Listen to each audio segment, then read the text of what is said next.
Inaabuso ang libel immunity. Ganyan ang pahayag ng asawa ni dating presidential spokesperson Harry Roque na si Myla tungkol sa lead chairman ng House Quad Committee na si Surigao Representative Ace Barbers.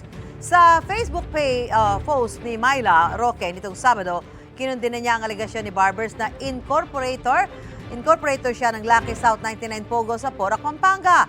Wala raw dokumentong magpapatunay nito.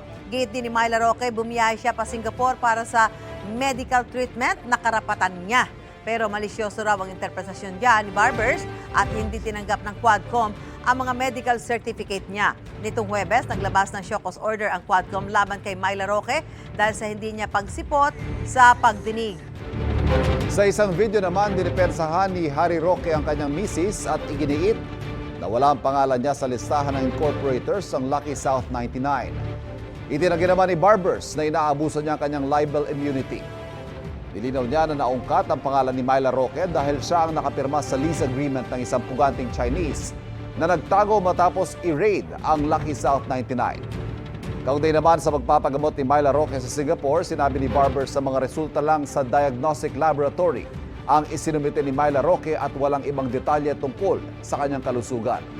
Kung wala raw itinatago ang mag-asawang Roque, dapat ay humarap sila sa pagdinig ng Quadcom at magsabi ng totoo.